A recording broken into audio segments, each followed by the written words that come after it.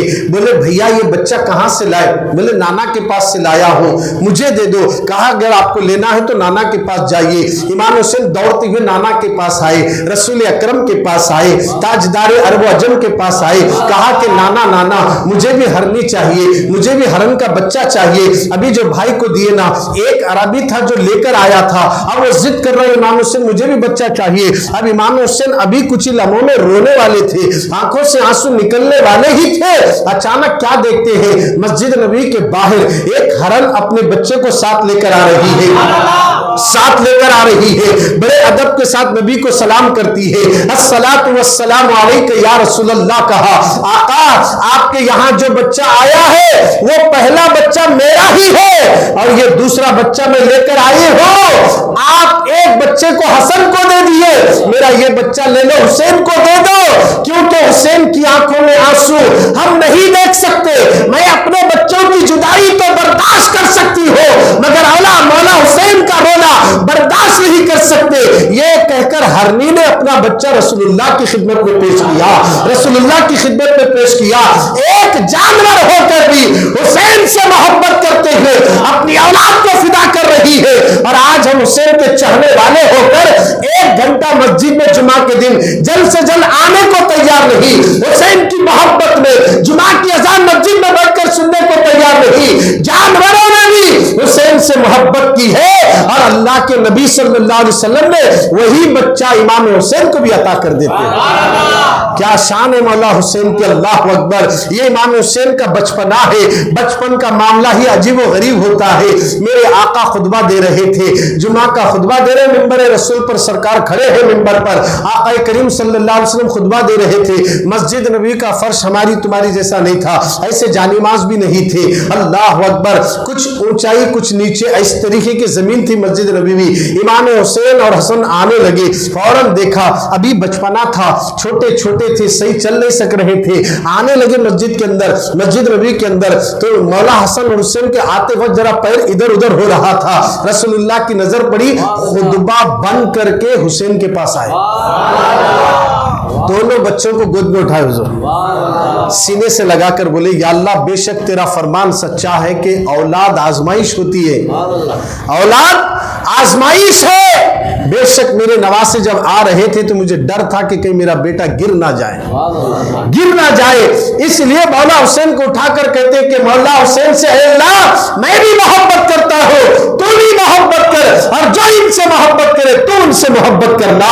اللہ اکبر. امام حسین کتنے قیمتی ہے اور رسول اللہ کی نظروں میں کس قدر پیارے ہیں, اس سے اندازہ لگائے کہ سرکار نے خطبہ بند کر کے حسین کو اٹھا لیا.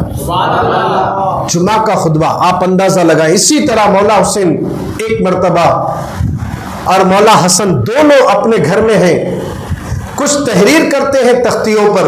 تحریر لکھنے کے بعد حسن بولتے بھیا میری ریٹنگ اچھی ہے, میری تحریر اچھی ہے. چھوٹے بھائی نے کہا نہیں بھائی جان میری تحریر اچھی ہے. دونوں میں ذرا لمبی بات چلی تو کہا کہ چلو کس کی تحریر اچھی ہے یہ فیصلہ ہم اپنی امی سے کریں گے. ماں کون ہے؟ فاطمہ ہے. ماں کون ہے؟ خاتون جنت ہے. وہ خاتون جنت, اللہ اکبر, میرے آقا سے بے پناہ محبت کرنے والی وہ خاتون جنت, 3 دن سے گھر میں چولہا نہ سل گئے تب بھی عبادت کو نہیں چھوڑنے والی, بھوکی رہ کر آنے والے سائل کے سوال کو پورا کرنے والی وہ خاتون جنت کے دربار میں جانے کی بات حسن اور حسین کرتے ہیں. چلو امی کے پاس جائیں گے, ان سے پوچھیں گے کہ کس کی تحریر اچھی ہے. ماں کے پاس جاتے ہیں, دونوں بھی تختیاں رکھتے ہیں, فرماتے امی جان بتاؤ کس کی تحریر اچھی ہے.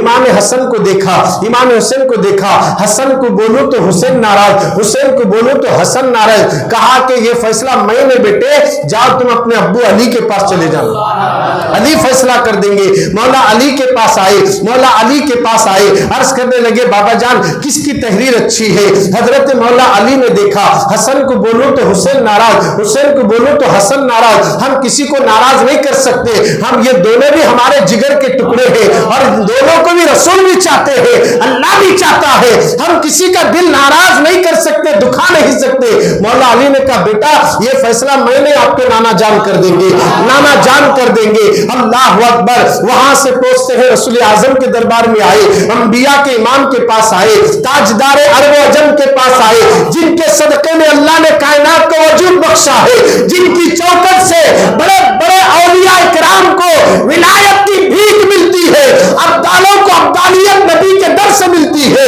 خطبوں کو خطبیت غوث اعظم کے در سے ملتی ہے.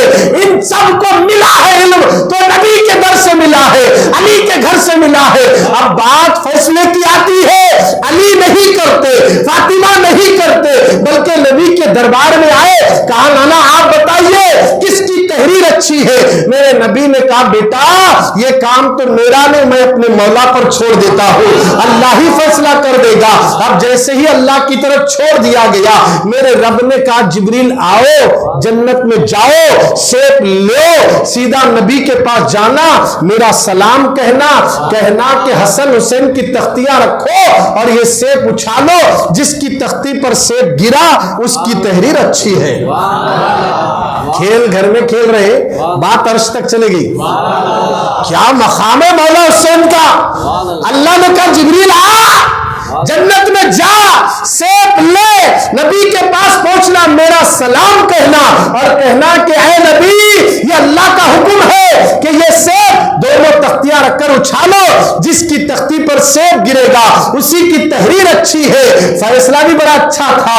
اللہ اکبر. دونوں تختیاں نیچے رکھی گئی ہے, ان تختیوں پر نظر فاطمہ کی بھی ہے, علی کی بھی ہے, رسول کی بھی ہے, جبریل کی بھی ہے, پورے فرشتے آسمان کے سب کی نظر حضرت حسن حسین کی تختی پر ہے. اب فیصلہ کدھر ہوگا, سیب کس جانب جا کر گرے گا, سب کی نظر ادھر جمی ہے. حسن کی نظر بھی ہے, حسین کی نظر بھی ہے, نبی کی نظر بھی ہے, علی کی نظر بھی ہے, خاتون جنت کی نظر بھی ہے, جبریل کی بھی نظر ہے, میکائیل کی بھی نظر ہے, اسرافیل کی بھی نظر ہے, اسرائیل کی بھی نظر ہے. سارے فرشتے دیکھ رہے ہیں. یہ تو فیصلہ بڑا عجیب و غریب ہوگا. اب دیکھیں گے کس کی تختی پر سیب گرے گا. اب نبی نے سیب کو اچھالا, سیب گیا, نظر نہیں آ رہا ہے. سیب گیا, آنے کا نام نہیں لیتا. 1 منٹ ہوا, 2 منٹ ہوئے, 5 منٹ ہوئے, سیب آنے کا نام نہیں لیتا. سیب پہنچا رب کی دربار میں, کہنے لگا میرے پروردگار یہ عجیب فیصلے میں تو مجھے ڈال دیا. اگر میں حسن پر گروں تو حسین کے چاہنے والے کیا کہیں گے, اگر میں حسین کی تختی پر گروں تو حسن کے چاہنے والے کیا کریں گے. میرے مولا جس کا فیصلہ فاطمہ نے نہیں کیا, جس کا فیصلہ علی نے نہیں کیا, جس کا فیصلہ نبی نے نہیں کیا, تو نے مجھے پہنچا دیا. اب میں کروں تو کیا کروں. میرے رب نے کہا او سیب تو 2 ٹکڑے ہو جا اور دونوں تختیوں پر گر کر یہ ثابت کر دے حسن کی بھی تحریر اچھی ہے, حسین کی بھی تحریر اچھی ہے. 2 ٹکڑے ہو کر سیب آیا, بلندی سے آ کر دونوں تختیوں پر گر گیا. یہ شان ہے امام حسن اور حسین کی. گھر میں دیکھیے لکھتے لکھتے کیا لکھے تھے, لکھنے کے بعد جب بات آئی اس فیصلے کی تو عرش تک پہنچ گئی. خدا بھی کتنا چاہتا ہے مولا حسین کو. اب جو حسین کو نہیں چاہتا نا, جو حسن کو نہیں چاہتا, جو حسین کے بیٹے امام زین العابدین کو نہیں چاہتا, جو ان کے بیٹے امام زین العابدین کے بیٹے امام باقر کو نہیں چاہتا, امام باقر کے بیٹے امام جعفر کو نہیں چاہتا, اس طرح سلسلہ چلتے ہوئے غوث پاک تک آتا ہے. غوث پاک کو نہیں چاہتا, غریب نواز کو نہیں چاہتا, بندہ نواز کو نہیں چاہتا, رائچور کے خطب شمس عالم کو اگر نہیں چاہتا تو تیری نمازیں منہ پر مار دی جائے گی. کیونکہ نبی نے کہا میری آل سے محبت کرو, میرے خرابات دار سے محبت کرو, میرے خاندان والوں سے محبت کرو, میرے گھر والوں سے محبت کرو.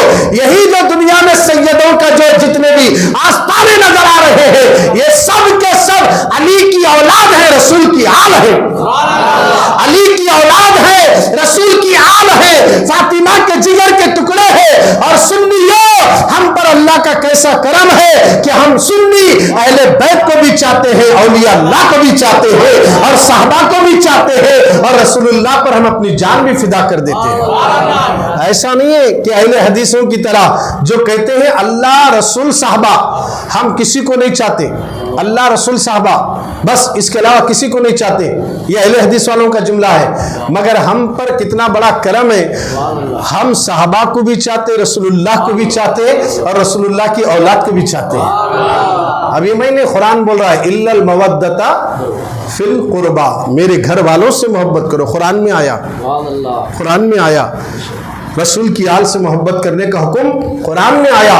مولا حسین اپنے گھر کے اندر اگر کوئی چیز کھیلنے میں لگائے اور وہ بات عرش تک پہنچ جاتی ہے, مولا حسین سے کتنی محبت کرتا ہے پروردگار, مولا حسین سے کتنی محبت ہے. ایک مرتبہ, یہ وہ ہستیاں ہیں لوگوں میں کیا بتاؤں, واقعے میں ہم پر بہت بڑا احسان ہے. ہمارے کوئی عمل میں اتنا پاور نہیں کہ جو ہمارا عمل ہمیں جنت میں لے جائے. آج کے زمانے میں ہماری نمازیں, ہمارے روزے, اور آج جتنے لوگ روزے بھی رکھے نا وہ بھی سن لیں, روزے, ہماری نمازیں, ہماری تلاوتیں, ہمارے صدقات, ہمارے خیرات کرنا, ہمارا سب کچھ لٹانا, ان چیزوں سے ہم اللہ کو جا کر نہیں بول سکتے کہ مولا جنت دے. اللہ بولتا بعد میں, پہلے تیرے دل میں آل رسول کی محبت ہے یا نہیں؟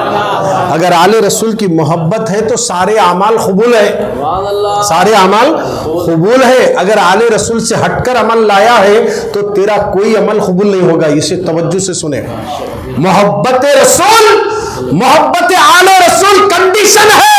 ایک معنوں میں فرض ہے, فرض ضروری ہے. جس طرح نماز فرض ہے اسی طرح حسین کی محبت بھی فرض ہے, اہل بیت کی محبت بھی فرض ہے. جس طرح نماز کے چھوڑنے سے گناہگار ہو جاتے ہیں, مگر یاد رکھنا نماز چھٹی تو گناہگار ہو جائیں گے.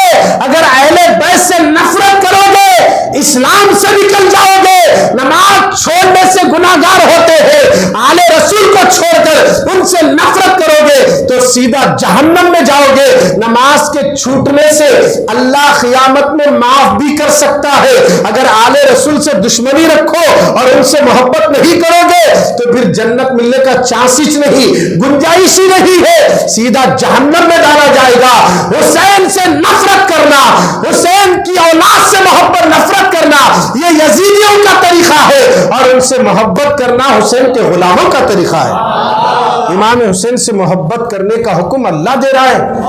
25واں پارہ قرآن مقدس میں کہتا ہے قل, اے محبوب تم کہہ دیجئے, لا اسألکم علیہ اجرا, میں تم سے کوئی اجر نہیں مانگتا, ہاں الا المودۃ فی القربى, میرے گھر والوں سے محبت کرو, میرے قرابت دار سے محبت کرو.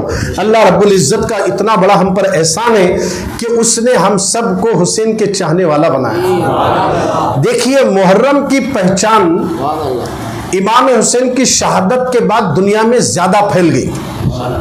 حالانکہ محرم اپنی عظمتوں کے ساتھ, اپنی برکتوں کے ساتھ, اپنی پوری توانائی اور قوت جو اللہ نے ماہ محرم کو عطا کر دی, یہ اس دن سے ہے جس دن زمین اور آسمان کو اللہ ابھی پیدا نہیں کیا تھا.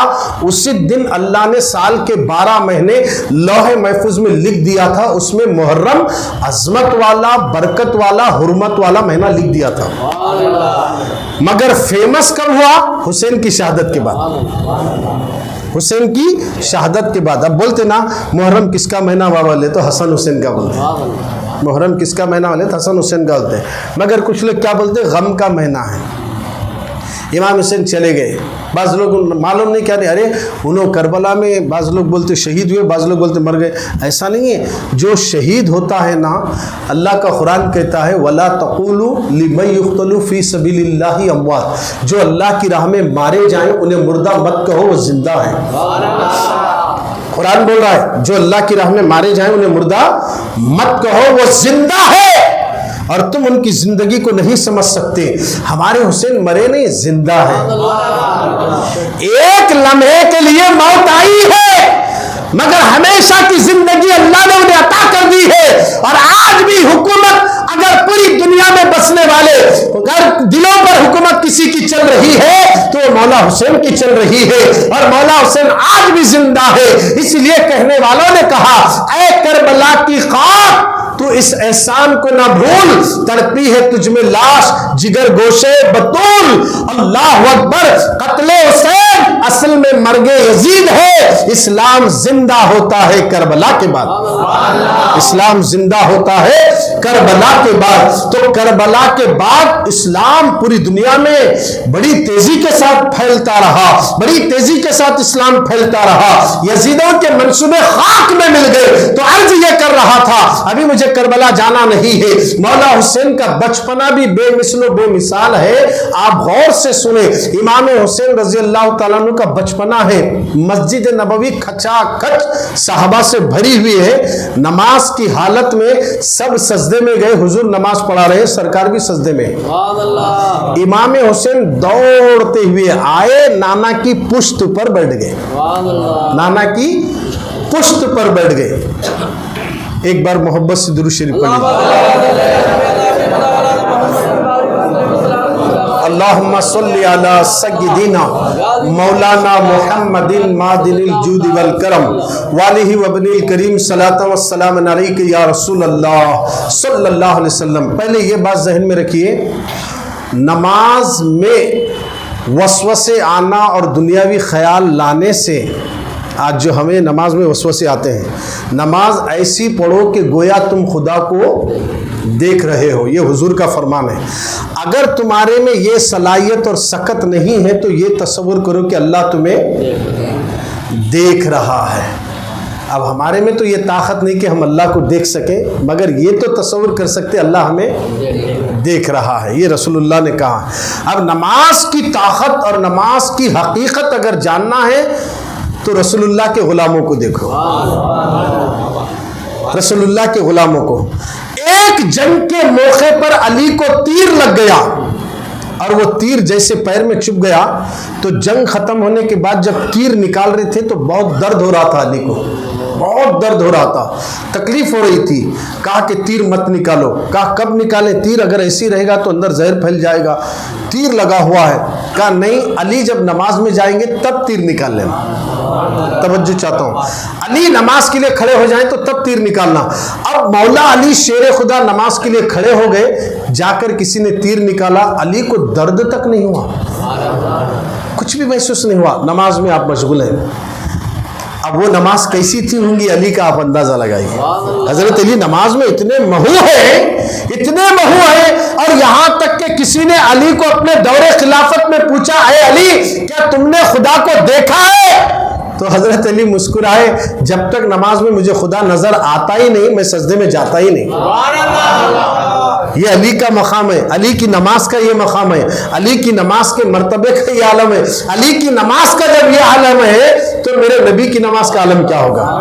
علی کی نماز کی جب یہ کیفیت ہے کہ تیر لگا ہوا نکالے تو پتہ نہ چلا، مگر اب علی کی نماز کا جب یہ عالم ہے تو اب مصطفیٰ جان رحمت کی نماز کا عالم کیا ہوگا؟ اب نبی سجدے میں ہے اور حسین نبی کی پشت پر آ کر بیٹھ گئے، جیسے پشت پر بیٹھے میرے نبی کو پتا چل گیا کہ میری پشت پہ نواسا بیٹھا ہوا ہے، اور کہنے لگے کہ ابھی تو حسین بیٹھے ہیں پشت پر، اٹھوں تو نواسا گر جائے گا، لہٰذا جب تک جی چاہتا بیٹے بیٹھ جا۔ اب نبی سجدے میں، توجہ چاہ رہا ہوں، نبی سجدے میں ہے، حسین پشت پہ ہے، اور نبی کے سجدے میں اور نبی کے خیال میں حسین ہے کہ حسین ابھی پشت پر ہے، سبحان ربی الاعلیٰ، ابھی حسین پشت پر ہے، نیچے نہیں اترے، سبحان ربی الاعلیٰ، خیال میں حسین ہے، زبان میں خدا ہے۔ توجہ چاہ رہا ہوں، خیال میں حسین ہے، نبی کے خیال میں حسین ہے، ابھی نہیں اترے سبحان ربی الاعلیٰ، ابھی نہیں اترے سبحان ربی الاعلیٰ، ابھی نہیں اترے سبحان ربی الاعلیٰ، خیال میں حسین ہے، نبی کے خیال میں حسین ہے، اور زبان پر نبی کے اللہ کی تسبیح ہے۔ تو جہاں تک اب نبی سجدہ کرے، ہم نے علی کی نماز کو دیکھا، کلیئر کے داتا کی نماز کو دیکھا، غوث اعظم کی نماز کو دیکھا، غریب نواز کی نماز کو دیکھا، اولیاء اکرام کی نمازوں کو دیکھا۔ جب اللہ والوں کی نماز کا یہ عالم ہے تو نبی کی نماز کا عالم کیا ہوگا؟ اور نبی جب سجدے میں گئے، کہاں گئے؟ جہاں تک نبی کا سجدہ گیا وہاں تک خیال حسین بھی جا رہا ہے، خیال حسین بھی جا رہا ہے، وہاں تک حسین خیال نبی کے خیال میں موجود ہے، اسے نبی اترے نہیں سبحان ربی الاعلیٰ، حتیٰ کہ بتایا گیا 72 مرتبہ 72 مرتبہ نبی نے اللہ کی تسبیح پڑھی، جب مکمل 72 ہوئے تو حضرت حسین نیچے اترے۔ نانا کے سجدے کا حق کربلا میں 72 کو ادا کرنا تھا۔ توجہ چاہ رہا ہوں، یہاں سجدے میں اتنا لمبا سجدہ ہوا، صحابہ پریشان، سجدے میں گئے۔ اگر کوئی امام صاحب ذرا سجدہ لمبا کرے تو پھر مقتدین کی حالت کیا ہوتی ہے؟ اور وہاں رسول اللہ سجدے سے سر اٹھا رہے نہیں، سبحان ربی الاعلیٰ۔ اب عالم کیا ہے دیکھیے، تھوڑی سی بات، صحابہ اکرام جب بھی نماز پڑھتے تھے نا، ان کا عالم کیا تھا؟ ہم اور آپ نماز پڑھے تو رکعت باندھتے اس کی کہاں دیکھنا؟ جہاں سجدے کے وقت ہماری پیشانی لگتی وہ جگہ دیکھنا، رکوع میں گئے تو دونوں پیروں کے انگوٹھوں کو دیکھنا، اور جب سجدے میں گئے تو یہ ناک کی نتنیوں کو دیکھنا، اتحیات میں بیٹھے تو گود میں دیکھنا۔ یہ ہماری نماز۔ صحابہ کی نماز کیسی تھی؟ نماز میں حضور کو دیکھنا، ایسا رکعت باندھے تو سرکار کو دیکھتے تھے، رکوع میں جا رہے سو دیکھتے تھے، رکوع سے اٹھ رہے سو دیکھتے تھے، سجدے میں جا رہے سو سجدے کی حالت میں نہیں دیکھتے تھے۔ ایک صحابی کے دل میں خواہش ہوئی، میں نے نبی کا رکوع دیکھا، قیام دیکھا، سجدہ نہیں دیکھا، میرے مولا ایک بار مجھے سجدے کی حالت میں نبی کو دیکھنا چاہتا ہوں۔ اس وقت نماز میں وہ صحابی بھی آئے تھے، تو صحابی بھی نماز میں تھے، تو جب انہوں ایک نہیں دو نہیں 70 پر 2 مرتبہ نبی نے سبحان ربی الاعلیٰ کہنے کے لیے تسبیح تک پہنچے، 71 مرتبہ بولے 70 پر ایک بار، تو وہ صحابی کو تشویشی اٹھ کر دیکھے سجدے میں نبی ہے اور پشت پر حسین ہے، اس لیے حضور سجدہ لمبا کر رہے ہیں۔ سجدے میں پھر گئے، جیسے وہ صحابی دیکھ کر سجدے میں گئے تب حسین نیچے اترے۔ کیا بات سمجھ میں آ گئی؟ صحابہ کی دعا کبھی رد نہیں ہوتی، اللہ قبول فرما لیتا ہے۔ وہ صحابہ ہے، خواہش تھی، اب ان کی خواہش کو پورا کرنے کے لیے جس طرح موسیٰ کو خواہش تھی مولا میں تجھے دیکھنا چاہتا ہوں، ربی ارنی لن ترانی، موسیٰ تو مجھے نہیں دیکھ سکتا، بڑے ضدی تھے موسیٰ علیہ السلام، کہنے لگے اللہ میں تجھے دیکھنا چاہتا ہوں، کہا تو مجھے نہیں دیکھ سکتا، موسیٰ تو کلیم ہے تو مجھے نہیں دیکھ سکتا، کلام کر لے، کہا مولا میں تجھے دیکھنا چاہتا ہوں، ربی ارنی، موسیٰ کہتے میں دیکھنا چاہتا ہوں، رب کہتا لن ترانی تو مجھے نہیں دیکھ سکتا، ضدی پیغمبر تھے، کہا کہ تھوڑی سی تجلی بھی تو ڈائریکٹ نہیں دیکھ سکتا، یہ تو آپ کو معلوم ہے موسیٰ دیکھے نہیں، بلکہ آپ کو معلوم ہے کہ موسیٰ کی آنکھیں بھری کی بھری رہ گئی مگر دیدار خدا نہیں ہو سکا۔ اب موسیٰ علیہ السلام نے کہا مولا میں نے تو اور تجھے کون دیکھے گا؟ کہا کہ میرا حبیب دیکھے گا، میرا حبیب دیکھے گا۔ موسیٰ تو کلیم ہے، تیرے بعد ایک نبی آئے گا جس کا نام محمد زمین پر ہوگا، آسمانوں میں احمد ہوگا، وہ مجھے دیکھے گا، وہ میرا حبیب ہوگا۔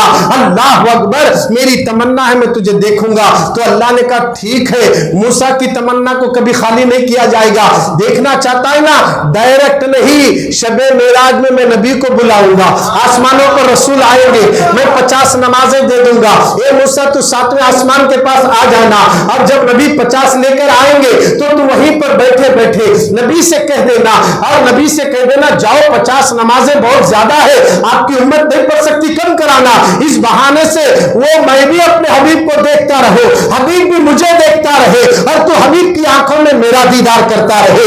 موسیٰ کو وہاں بٹھایا گیا، یہ اللہ نے بتا دیا موسیٰ تیری تمنا پوری ہوگی کیونکہ تو میرا نبی ہے، تو کلیم ہے، تو بھی پیغمبر بن کر دنیا میں جلوہ گر ہوا، کسی نبی کی دعا رد نہیں ہوتی۔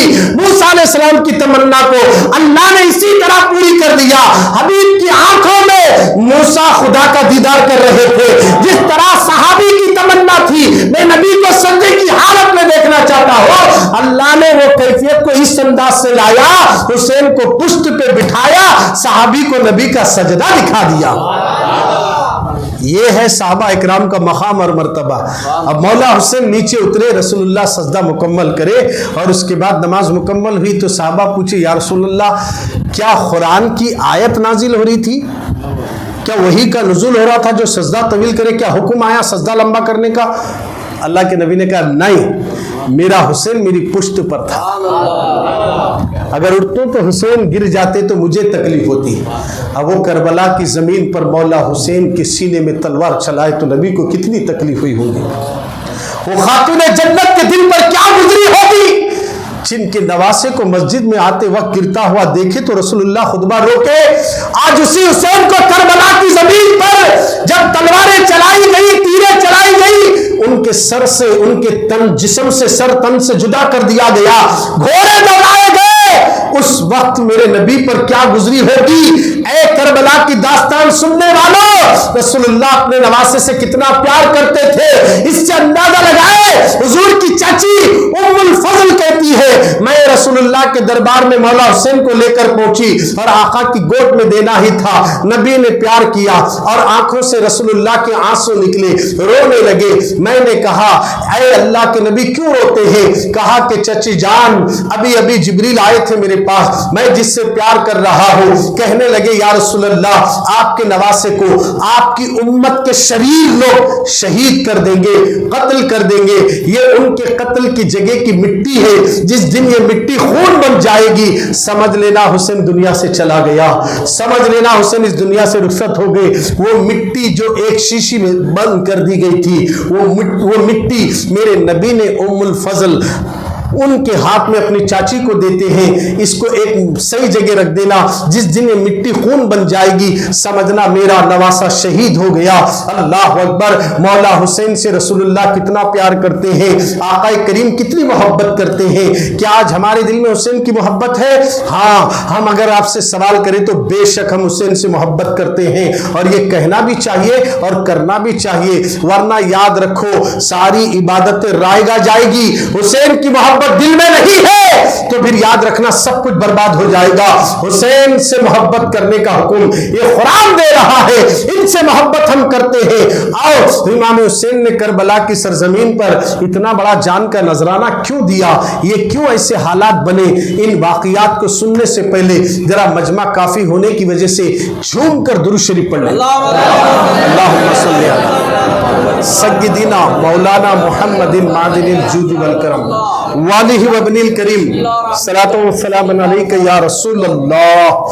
کل قیامت کے دن حضور علیہ السلام فرماتے ہیں میں کچھ لوگوں کو پہچانوں گا. کہا وہ کیسے؟ جو دنیا میں مجھ پر کثرت سے درود پڑھیں گے میں محشر میں پہچانوں گا. اب اگر کوئی پڑھا کوئی نہیں پڑھا، یہ تو نہیں پڑھے سالے کون ہے وہ اللہ جانے، رسول اللہ جانے. جو لوگ پڑھنے والے پڑھے بلند آواز سے، اب جو نہیں پڑھے سالہ وہ محشر میں حضور علیہ السلام اس کو نہیں پہچانیں گے، کیونکہ جو نبی کو پہچان کر دنیا میں درود پڑھے گا قیامت میں حضور اسے پہچانیں گے. ایک بار سب مل کر درود شریف پڑھیں. اللہم صلی علی سیدنا محمد وعلی آل سیدنا محمد وبارک وسلم صلاۃ و سلام علیک یا رسول اللہ وعلی آلک و اصحابک یا حبیب اللہ. جب بھی درود پڑھے تو بیجارگی سے بور محسوس کرتے ہوئے نہیں پڑھنا، دل کی گہرائیوں سے پڑھنا. تن میں روح ہے تو نبی کے صدقے میں، بدن میں جان ہے تو نبی کے صدقے میں، آنکھوں میں نور ہے تو نبی کے صدقے میں، کان میں سننے کی سماعت ہے تو نبی کے صدقے میں، زبان میں بولنے کی طاقت ہے تو نبی کے صدقے میں، ہاتھوں میں حرکت ہے تو نبی کے صدقے میں، پیروں میں قوت ہے تو نبی کے صدقے میں، دل کی دھڑکن چل رہی ہے تو نبی کے صدقے میں، بدن کے اندر آتما چل رہی ہے نبی کے صدقے میں، سارے وجود میں باڈی میں چاہے گردے لے لو، پھیپڑے لے لو، انتڑیاں لے لو، دل لے لو، جگر لو، بھیجا لو، یہ سب کسی اور کا دیا ہوا نہیں ہے، مصطفیٰ کے صدقے میں دیا گیا. سارے وجود کے اندر جو چیزیں باڈی میں اللہ نے فکس کیا ہے ان تمام چیزوں کو حرکت میں لانا ہے تو درود پڑھنا ہوگا، اور جو درود پڑھتا ہے دل سے اس کی باڈی بھی سلامت رہے گی، دنیا میں بھی سلامت رہے گا، مرنے کے بعد قبر میں کیڑے نہیں کھائیں گے. جس منہ سے نبی پر درود پڑا ہے اسی منہ سے ایک نور نکلے گا، وہ نور اس کی خبر کو روشن کرتا چلا جائے گا، روشن کرتا جائے گا. درود پڑھنے میں کبھی کنجوسی مت کرنا. مرنے کے بعد تمہارا نفس، تمہاری دنیا، تمہارے دوست خبر میں نہیں آئیں گے. یہ درود ہی تمہاری خبر کو نور سے بھر دے گا، نور سے بھر دے گا. اس لیے ہم کثرت سے درود پڑھاتے ہیں. یہ درود کثرت سے پڑھانا سوائے اہل سنت کے پاس ہے. باقی کے پورے 73 میں 72 جو ہے وہ چپ نامنل کام کر رہے ہیں, دین کا نام لے رہے ہیں, لوگوں کے ذہن اور عقیدے کو بگاڑ رہے ہیں. ایسی جماعتوں میں جا کر منڈیا نہیں ہلانا. جو حسین کا نہیں وہ ہمارا نہیں, جو خاتون جنت کا نہیں وہ ہمارا نہیں. وہ چاہے ہمارا باپ بھی ہو یا بیٹا ہو یا بھائی ہو, کوئی بھی ہو, رشتے ناطے سب ٹوٹ جائیں گے. بات جب نبی کی آتی ہے, اولاد علی کی آتی ہے, آل رسول کی آتی ہے. اگر کوئی آل رسول کا منکر ہے, اگر وہ بھائی ہے تو بھی رشتہ ٹوٹ جائے گا. اس لیے کہ یاد رکھنا بھائی, میں تجھے بھائی نہیں سمجھوں گا اگر تو حسین کے خلاف ایک شبد بھی بولے گا, ہم برداشت نہیں کر سکتے. آج دنیا چل رہی تو پنجتن پاک کے صدقے میں چل رہی ہے, اور قیامت کے دن بھی یہی وہ گھرانہ ہے جو ہماری شفاعت کر کے جنت میں لے جائے گا. جانتے ہو ماں سامنے ہوگی, بیٹے کو نہیں پہچانے گی, بیٹا سامنے ہوگا, باپ کو نہیں پہچانے گا. قیامت کے دن, قیامت کا دن آنے والا ہے, اس دن کوئی کسی کو نہیں پہچانے گا. ایسے وقت میں رسول پہچانیں گے, حسین پہچانیں گے, یہ میرا ہے, یہ میرا ہے, یہ میرا ہے. آپ کو معلوم ہے سیدہ فاطمہ رضی اللہ تعالی عنہا کا نکاح جب حضرت علی, ابھی شادی طے نہیں ہوئی تھی, اب حضرت فاطمہ کا ہاتھ پوچھنے کے لیے پہلے ابو بکر گئے. پوچھے یا رسول اللہ کے سامنے سرکار کی بارگاہ میں عرض کرے, آقا آپ کی دختر نیک اختر سیدہ فاطمہ سے ہم عقد کرنا چاہتے ہیں. نبی نے کہا نہیں, یہ معاملہ میں نے اپنے رب پہ چھوڑا ہے, جب حکم ہوگا تب کریں گے. عمر بھی پوچھے, عمر کو بھی نہیں ملا.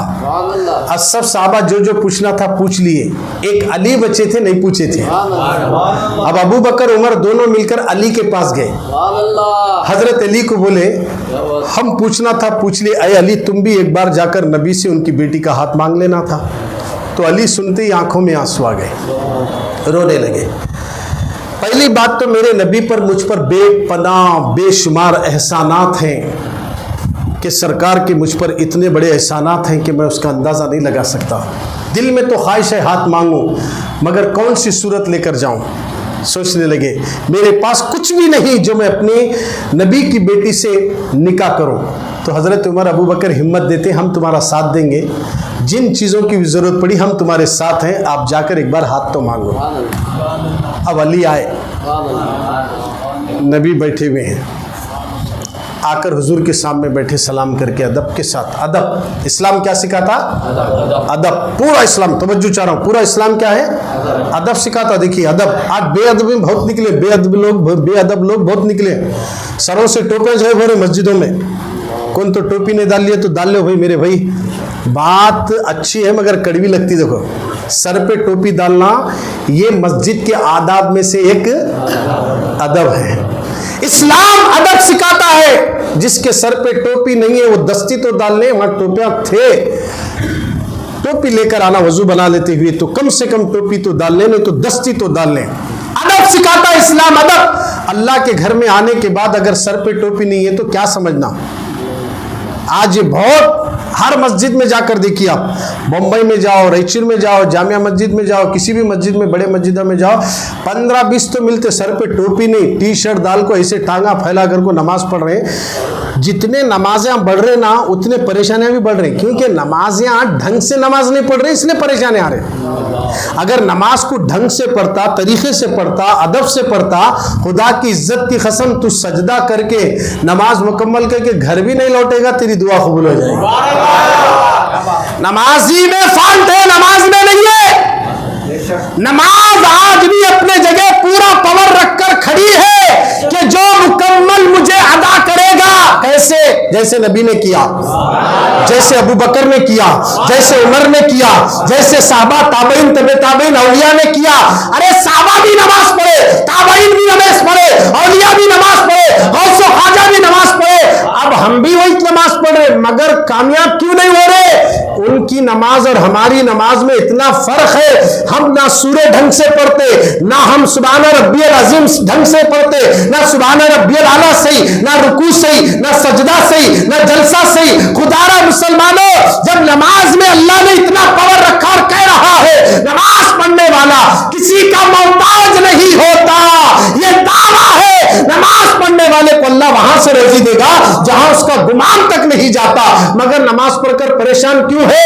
اس لیے کہ ہم نے اپنی نماز کو درست نہیں کیا. ہم نے اپنی نماز کو صحیح ڈھنگ سے ادا کرنے کے لیے سیکھنے کو تیار نہیں. نماز کا طریقہ سیکھو, نماز کا خشوع کیا ہے, نماز میں خضوع کیا ہے, نماز میں اخلاص کسے بولتے, یہ جان کر اگر ہم پڑھیں گے خدا کی قسم یہ نماز ہمارے لیے نجات کا ذریعہ بن جاتی ہے. حضرت خواجہ حسن بصری اپنے مریدوں کے ساتھ جا رہے تھے. جاتے جاتے جنگل میں پہنچے, پانی کی پیاس لگی, پانی کی شدت سے پیاس لگی مریدوں کو. آپ کہنے لگے, مرشد سے کہنے لگے, حضور پانی کی پیاس بہت ستا رہی ہے, کیا کریں؟ کہا کہ کوئی بات نہیں, تلاش کرو قریب میں کہیں کنواں ہوگا. مریداں ڈھونڈتے ڈھونڈتے پتہ لگا ایک کنواں تھا. دیکھا تو پانی تو اندر ہے مگر بگیٹ اور رسی تک نہیں. کیسا پانی لینا؟ جا کر بولے حضرت پانی تو ہے, کنواں ہے مگر پانی بہت گہرائی میں ہے, نہیں نکال سکتے. کنویں میں پانی نکالنے کے لیے بگیٹ اور رسی کی ضرورت ہے, دونوں بھی نہیں ہے. حضرت بولے کوئی بات نہیں, میں 2 رکعت نماز پڑھتے رہتا ہوں, تمہیں پانی پیتے رہو. نماز رکعت باندھے, تلاوت شروع ہوئی, کنویں کے نیچے کا پانی اوپر آنے لگا. اتنا آیا پورا کنواں بھر گیا, سارے مریدین پانی پی لیے. اب بتانا یہ چاہتا ہوں وہ بھی تو نماز پڑھ رہے ہیں. وہ نماز کون سی نماز تھی جو پانی اندر گیا سو اوپر آ رہا ہے؟ تو پتا یہ چلا اگر گرا ہوا مسلمان یا کسی کو گرا رہے ہیں دنیا میں مسلمانوں کو, وہ ابھر کر آنا چاہتا ہے تو نماز ڈھنگ سے پڑھ لے, یہی نماز تجھے ابھار دے گی اور بلندی پر لے جائے گی. اس لیے اللہ نے نماز جو دی ہے وہ عرش پہ بلا کر دیا, جو اس کو ادا کرے گا جتنی بلندی پر بلا کر میں نے نبی نماز دی ہے تحفے میں, اتنا ہی نماز پڑھنے والے کو ہم بلند مقام عطا کر دیں گے. اس لیے لوگوں نماز کو صحیح ڈھنگ سے پڑھنا بولے تو ان نماز کے آداب میں سے ایک ادب یہ ہے سر پہ امامہ باندھ کر اصل میں نماز پڑھنا. کیا باندھ کر؟ امامہ باندھ کر نماز پڑھنا. یہ اگر باندھ کر نماز 2 رکعت پڑھ رہے تو اللہ 70 رکعت کا ثواب دیتا. اب وہ امامہ باندھنا تو بہت دور کی بات, ٹوپی نہیں رکھ رہے ہیں. بولے کیا لے ضروری ہے کیا؟ مکے میں نہیں رکھتے, مدینے میں نہیں رکھتے, وہاں دیکھے یہاں دیکھے, ان کا کئی کو دیکھتا با حسین کو دیکھ لے تو. ہمارے کو دین عربیوں سے نہیں ملا, رسول اللہ کے گھر سے ملا ہے, رسول کے خاندان سے ملا ہے, اسلام ملا یہاں سے ملا ہے. تو گویا ہمیں چاہیے آج کے نمازیوں کو دیکھ کر مثالیں مت دو, حسین کو دیکھو, غوث اعظم کو دیکھو, کیا انہوں نے کبھی ایسی نماز پڑھی ہے؟ خدا را مسلمانوں ننگے سر نماز مت پڑھو, یہ بے ادبی ہے اور بے ادبوں کے لیے اسلام میں جگہ نہیں ہے. اور جو ادب کرتا ہے, اگر کافر بھی ادب کرتا ہے تو اللہ اس ادب کی بنیاد پر اس کافر کو ایمان کی دولت دیتا. اب مسلمان ہو کر بے ادب بن رہا تو اس کا انجام کیا ہوگا, اس کا حشر کیا ہوگا؟ تو خدا را علی آ کر بیٹھ گئے ادب سے فاطمہ کا ہاتھ پوچھنے کے لیے, سلام کرے بیٹھ گئے. حضور علی کو بھی دیکھ رہے, علی کے دل کو بھی دیکھ رہے. بولے علی کچھ پوچھنا چاہتے ہو؟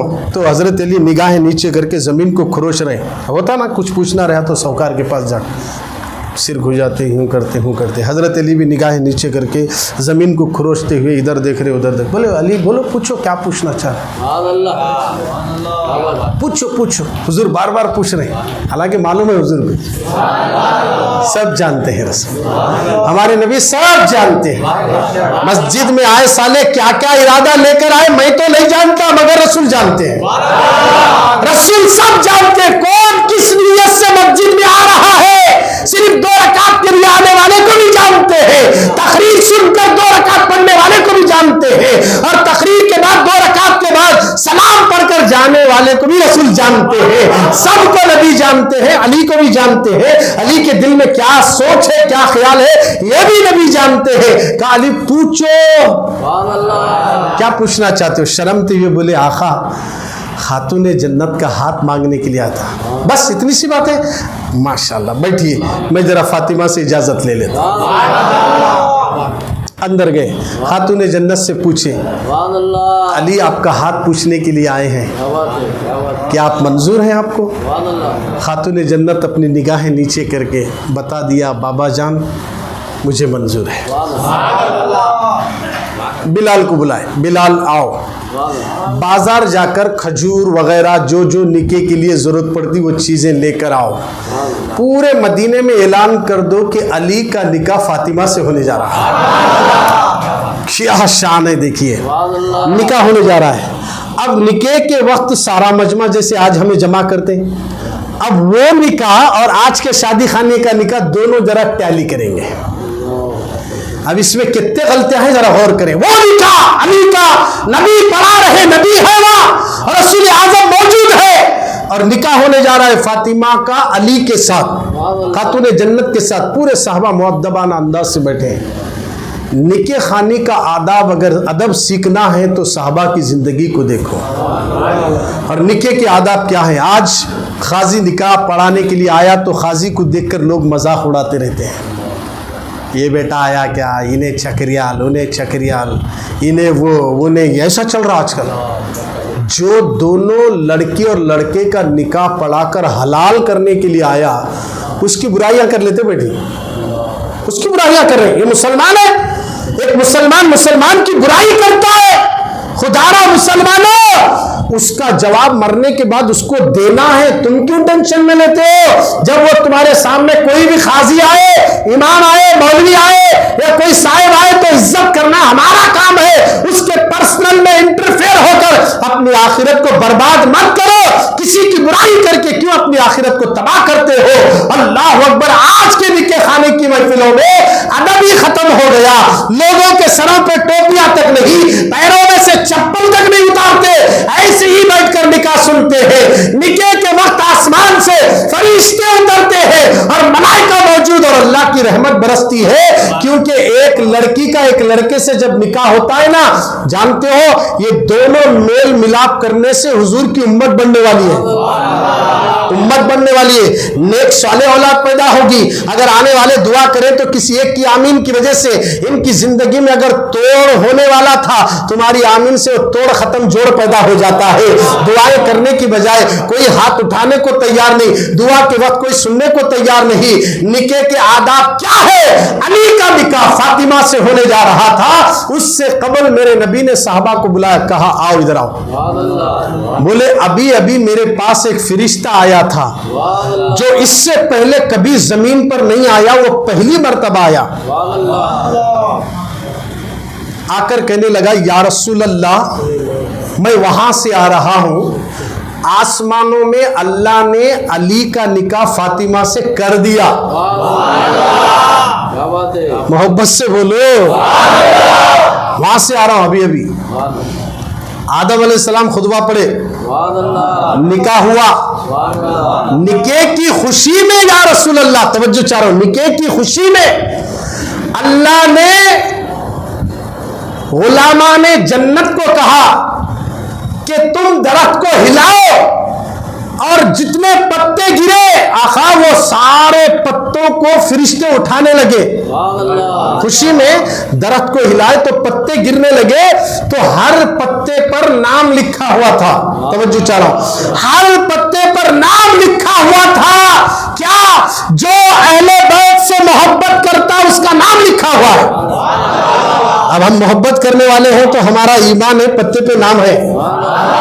سنیے, پتوں پر نام لکھا ہوا یا رسول اللہ, ہر پتے پر نام لکھا ہے. اہل بیت سے جو محبت کرے گا کل قیامت میں یہ پرچہ حضور کے ہاتھ میں دیا جائے گا, اور محبت کرنے والے کا نام لے کر حضور ڈھونڈیں گے اور اس کی شفاعت کر کے اسے جنت میں لے جائیں گے. اور یہ پتے قیامت تک ایک دوسرے کو فرشتے دیتے رہیں گے, ادھر سے ادھر تبدیل کرتے رہیں گے. آج یہ فرشتہ یہ پتا پکڑا, وہ دوسرے کے ہاتھ میں جاتا, پھر انہیں اس کو دیتا. یہ قیامت تک سلسلہ آقا چل رہا ہے. آسمانوں پہ نکاح ہو گیا ہے. اب یہاں زمین پہ آپ پڑھا دیجئے, اللہ کے نبی صلی اللہ علیہ وسلم کی بیٹی کے نکاح کا یہ عالم ہے. عرش پہ خدا نے بھی نکاح پڑھا دیا ہے, فرش پہ نبی نے بھی نکاح پڑھا دیا ہے. سبحان اللہ. اے سرکار مدینہ کے دیوانوں, جب فاطمہ اور علی کا ملن ہوتا ہے تو دو موتیاں پیدا ہوتے ہیں, ایک حسن اور ایک حسین پیدا ہوتے ہیں. اللہ اکبر. مولا حسین اتنے قیمتی ہیں اور اتنے عظیم ہیں, اس قدر بلند مقام ہے کہ اللہ بھی ان کو چاہتا ہے, رسول اللہ بھی ان کو چاہتے ہیں. اور آج جو لوگ امام حسین کے شربت کو انکار کرنے والے, آج امام حسین کی نام پر شربت بانٹنے والوں کو بدعتی بولنے والوں, آج میں تمہیں دعوت دیتا ہوں, اٹھو, کل کے دن پوری گلی کوچوں میں شربت کے بیرل بہاؤ اور بتا دو مولا حسین کے صدقے میں کائنات بھی بنی ہے اور کائنات کا وجود بھی چل رہا ہے. انہیں کے نام پر ایک شربت کا گھڑا نہیں, بیرل کے بیرل بانٹ کر بتا دو کہ یہ حسین کے نام کا صدقہ بانٹ رہے ہیں.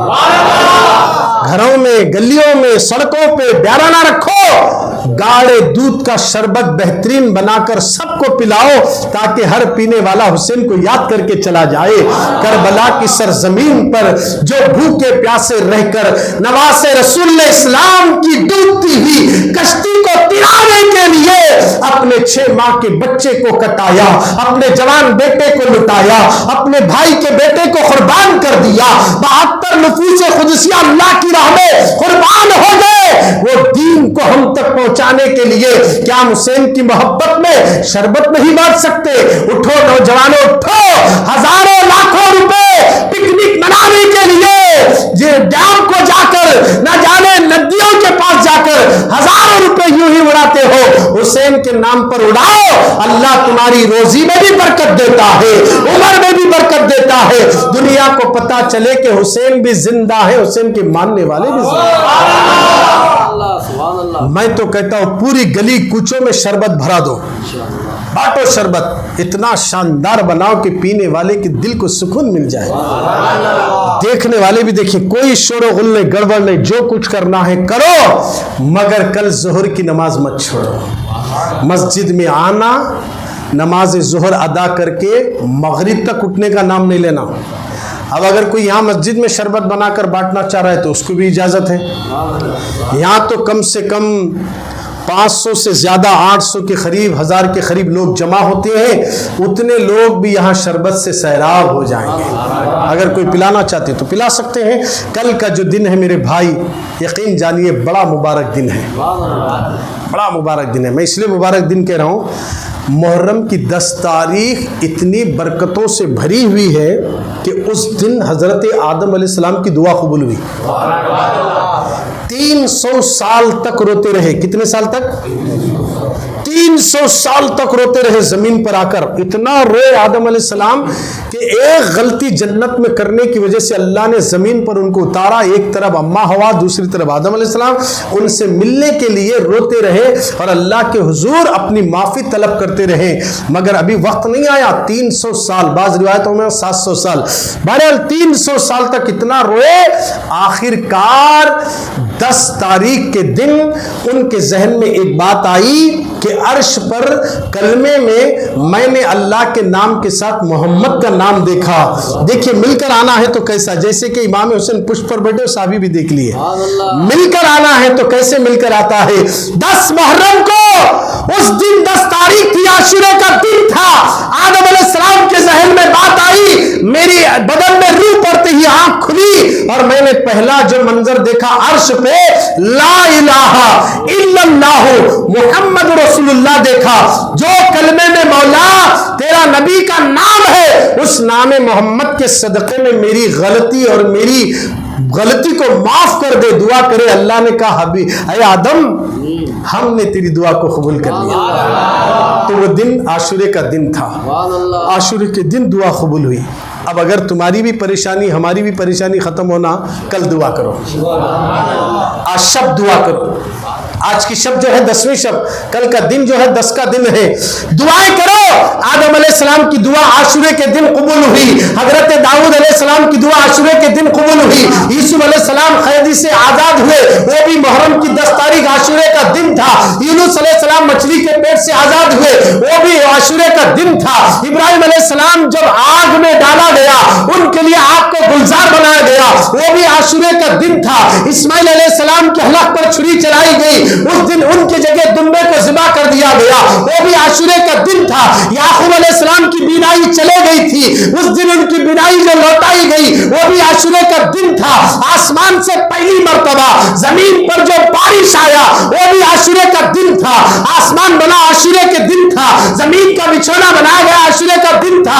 غرض ہے کہ عاشورے کے دن اللہ نے سب کی دعا کو قبول کیا، کسی کی دعا رد نہیں ہوئی۔ کل عاشورے کا دن ہے، تیاری کرو، اپنے گناہوں سے معافی مانگو، اور حالات حاضرہ میں جو مسلمانوں پر ظلم ہو رہا ہے ان سب کو سامنے رکھ کر کثرت سے دعا کر کے اللہ کی بارگاہ میں رو۔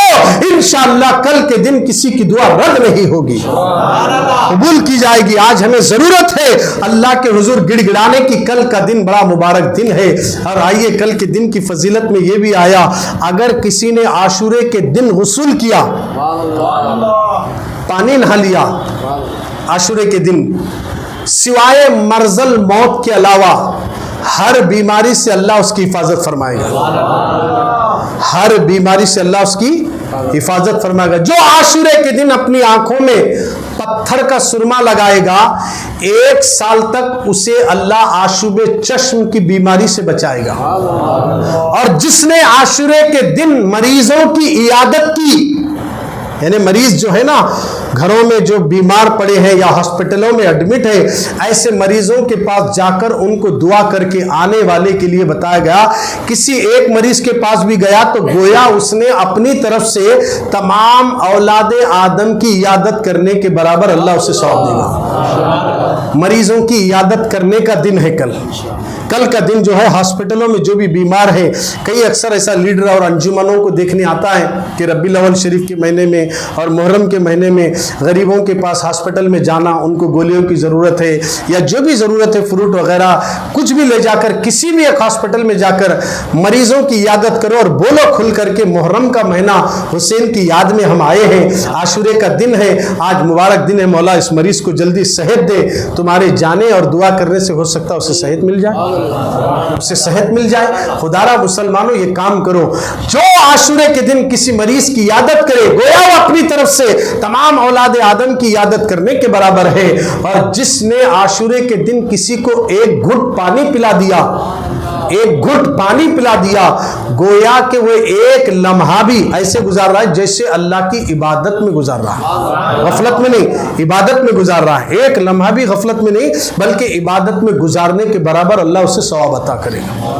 کسی کو پانی پلا دے، آپ شربت پلا دے تو شربت پلا دے تو پھر کیا ہوگا؟ خدا را مسلمانوں کل کا دن بڑا مبارک دن ہے، کل دعائیں قبول ہونے کا دن ہے، کل کربلا والوں کو یاد کرنے کا دن ہے۔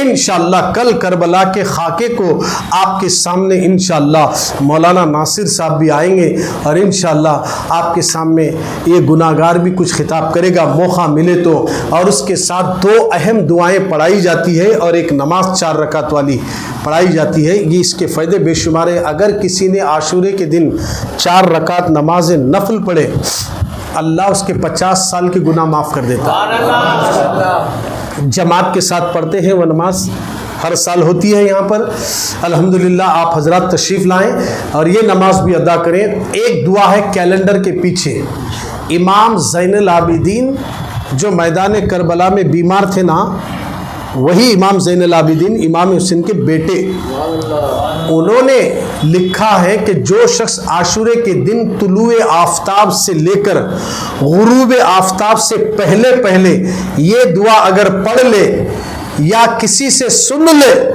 تو اللہ 1 سال تک اسے موت نہیں دے گا۔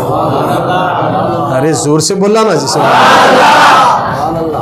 ہمیں بچنے کے واسطے کیا کیا کر رہے دیکھو، ڈر کر بچنے کے واسطے ابھی جینے کی تمنا ہے نا تو لیجئے 10 محرم کے دن یہ دعا پڑھو، اللہ 1 سال اور زندگی بخشے گا،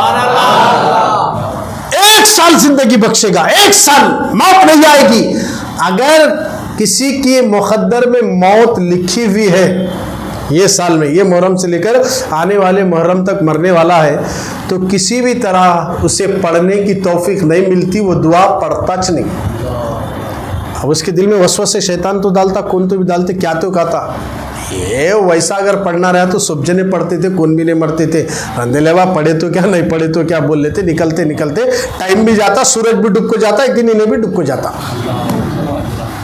تو یہ دعا پڑھنا ہے سورج ڈوبنے سے پہلے. کیا ہے یہ؟ سورج نکلنے کے بعد سے لے کر سورج ڈوبنے تک یہ دعا پڑھنا ہے. یہ بڑی مجرب دعا ہے، اور اس مجرب دعا کو آپ حضرات لوہار واڑی میں تشریف لائیے. آپ اگر پڑھنے نہیں آتا تو ٹینشن نہ کو لو. امام زین العابدین کیا بولے؟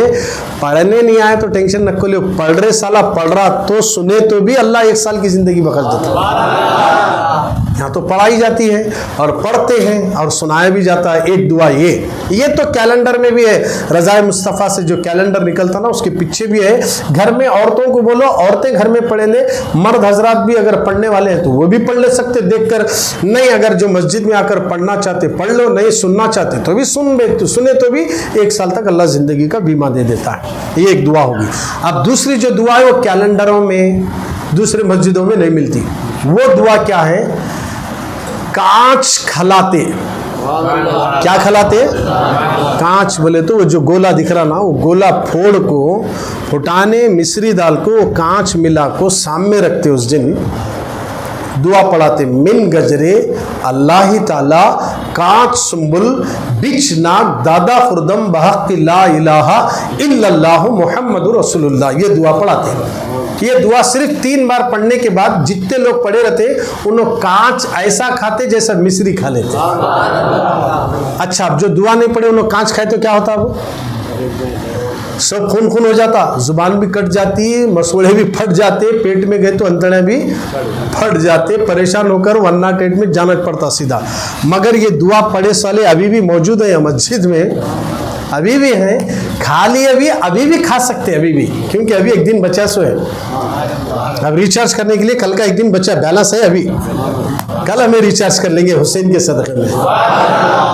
کل ہے، کل انشاءاللہ تعالی. کل کثرت سے دوستوں کو دعوت دو، کثرت سے ساتھیوں کو دعوت دو. اگر کوئی دیہات میں گاؤں میں ہے تو بلا لو، لوہار واڑی میں بلاؤ. انشاءاللہ یہ دعا تم بھی پڑھو، ان کو بھی پڑھاؤ، تاکہ ہمارا ہر مسلمان بھائی. یہ دعا پڑھنے کے فائدے کیا ہیں؟ ایک عامل ایک شیخ کی طرف سے مجھے عطا کیا گیا ہے. ایک عامل اور ایک شیخ. اس لیے جو بھی عاملین مشائخین آتے نا، ان کے پیچھے جانے سے کچھ نہ کچھ ملتا کہتے ہیں. انہیں آیا کیا میں وہاں کہیں کچھ جاؤں، انہیں آیا میں یہاں کہیں کچھ جاؤں. بولے تو نہیں رہنا، اللہ کس کو کیا دیا وہ اللہ ہی جانے. ہمیں ان کے پیچھے گئے، ان کی خدمت میں بیٹھے، وہ حضرت دیکھ کر اپنی طرف سے ہمیں عطا کر دیے.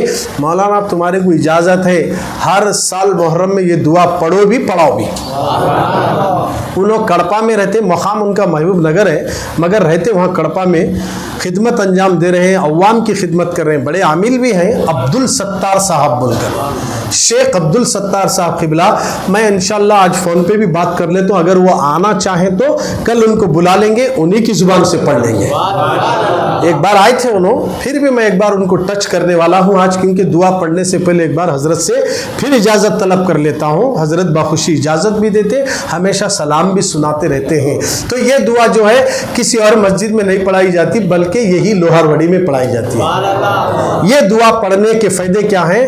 اگر غلطی سے کسی کھانے میں یا سالن میں چپلک گر گئی، کوئی موذی چیز گر گئی جس سے زہر پھیل سکتا ہے، آدمی کو نقصان ہو سکتا ہے، اگر یہ دعا پڑھ لیے سالہ وہ بھی کھا لیا تو مرتا نہیں، اللہ اسے زندگی عطا کر دیتا. ایک ہوا. دوسرا، یہ دعا پڑھنے والا اگر دعا پڑھ لیا، آپ کا کوئی دشمن آپ کو مارنا چاہ رہا ہے، پلان بنا لیا، نہیں اسے مار تم بول لیا، جیسے سامنے جاتے مارتا بھی نہیں. کیا رے نہیں مار رہا نا؟ نہیں بھائی، ہاتھ بھی اٹھ رہا نہیں، دل بھی نہیں بول رہا. بولو جی سبحان اللہ. یہ دعا کے فائدے بتا رہا ہوں میں. 1 سال تک ہماری باڈی کی اور ہمارے وجود کی حفاظت کرنے کے لیے موکلین آتے اور ہماری حفاظت کرتے ہیں. اس وظیفے کو پڑھنے سے، اس عمل کو کرنے سے 1 سال تک اللہ تعالی ہماری حفاظت فرما دیتا ہے. انشاءاللہ کل آئیں گے آپ حضرات زیادہ تعداد میں. ایک اعلان سن لیجئے.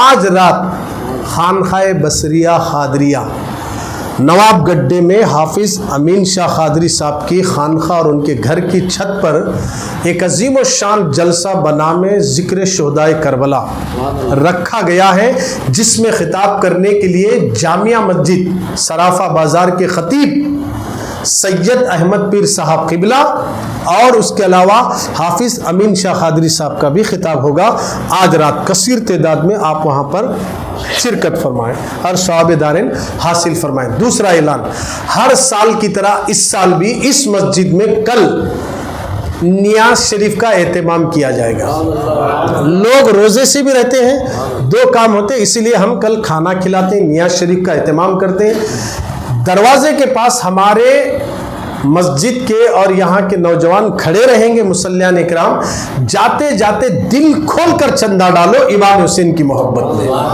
کربلا والوں کی محبت میں دل کھول کر چندہ ڈالے۔ اب اگر کوئی تیل کا ڈبہ دلانا چاہتے ہیں تو خوشی کی بات ہے، اب اگر کوئی چاول کوئی مسالے دلانا چاہتے ہیں تو بھی خوشی کی بات ہے۔ اور ایک حدیث میں آیا ہے 10 محرم کے دن جو اپنے گھر میں پیسہ لٹاتا ہے، خرچ کرتا ہے، دسترخوان کو وسیع کرتا ہے تو اللہ ایک سال تک اس کی مال میں اس کے دستر میں برکت عطا کر دیتا ہے۔ کل گھر میں گھر والوں کو دینے میں لینے میں بخیلی بھی نہیں کرنا، دل کھول کے بیوی بچوں کو سب کو پیسے بانٹنا، لو آج حسین کے صدقے میں آپ کو بھی دے رہا ہوں، اللہ مجھے اور سال بھر تک دے۔ بیوی کی بھی دعا لو، بچوں کی بھی دعا لو، ماں کی دعا لو، بہن ہے تو بہن کی دعا، سب کی دعائیں لو۔ کل اپنے گھروں میں بھی ہاتھ فری کر دو اور کل آپ زیادہ سے زیادہ تعداد میں شرکت فرمائیں۔ ایسے تو بہت سے لوگ ہیں جو مدد کرتے ہی رہتے ہیں۔